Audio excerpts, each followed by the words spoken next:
McGuire, Grimes, A, B, C, Minneapolis. Luke, it is so great seeing you again. I talked to you for Bros. Season 2 of Platonic is so great. So thank you for the time today. I thought you looked familiar. I'm not just saying that. You look familiar. Did you ever live in New York City too?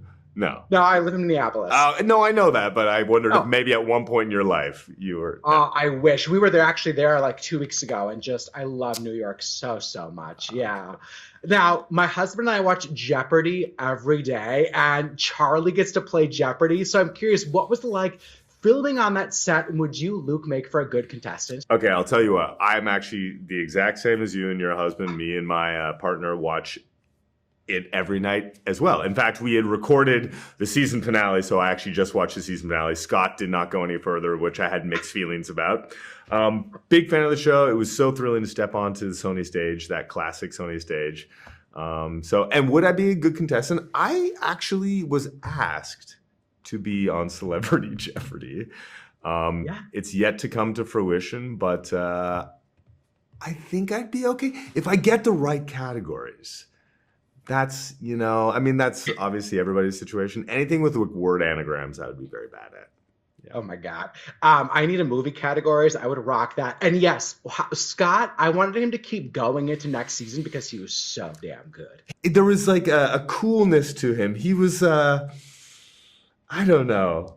And maybe it was also an interesting tension between him and Ken, like to see. Yeah, like Ken, like, don't get too far into my run here. That's so great. And he had this habit. I don't know if you noticed this. I don't know if you can see my hands, but every single time he got a double Jeopardy, he would go like, okay, like the sides. Yeah, exactly. Yeah. Seth and Rose, I love how far they go in this series. Like, they go like all in. Yeah. So what do you learn about comedy by playing off both of them? For sure. Well, first of all, I think they're both very different kinds of comedians. If I can, put people in the categories, I think like Rose has this incredible, like, one of the things I think is so incredibly funny about Rose is like she always seems like a little bit exhausted, and she's not at all. Because you can tell she's like beautiful, but she always seems like she's kind of just like, oh God, life is tired. I think especially in this role, Sylvia is like raising these kids, driving around. So I think that what's so funny about her is the way she sort of like has to kind of push against being tired all the time, especially when she's hanging out with Seth, who's kind of more high energy and very verbal and like really there. So I guess what I notice about both of them as comedians is like they never push it. They never kind of like push to make something funny. And then that's kind of also like they're also just very cool people in real life. Like they're movie stars. They're cool movie stars. And I think that's what is like, it kind of comes across in the way they act too. They never have to push very hard. That's really great to hear about both of them. Yeah. Now, you and I are both relatively new dads, and in the show, Charlie distracts his daughter from driving terribly behind the road. Yes. But when was the last time you had a really good parenting win? Ooh, good question. That is a really good question. How old's your child?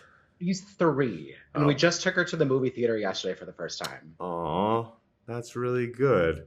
I'm using that to think. You took her to the movie? He sat through a movie? She did. She sat through Elio. So like she was on our laps the entire time, but she like sat through it and watched it, and she enjoyed it. Wow, good for you. I actually watched this happen at a playground very recently. My daughter walked up to someone and this kid was playing, and she said, "Share." And then the other kid said, "No, I don't want to share." And then the mother said, "You don't have to share." And I watched this whole thing like, are you kidding me? The playground exists to teach them this concept. Like that is the only thing. But my daughter, she went, okay, and she walked away. And I was like, that's right. That's the right thing. I had nothing to do with that other than she was reading the strange energy of those two and being like, I don't want any part of that. But you're getting her to share, which is so important. I think that's so great. I'm getting the rap. Luke, when are we getting a gay Hallmark movie? Because I'm obsessed with Hallmark Christmas movies. We definitely had gay Hallmark movies. We haven't, or at least I haven't been part of a gay Hallmark Christmas movie. So, we're working on it. It truly is. I know Jonathan's got a lot, but like I want you in one too. Yeah. I'm letting him, he's got that. I don't have as much. Anyway, yes, I'm glad he's doing that. Okay, good. Luke, it was so great to see you again. Thank you for the time today. I appreciate it. Take care. Appreciate you. Yeah, good to see you.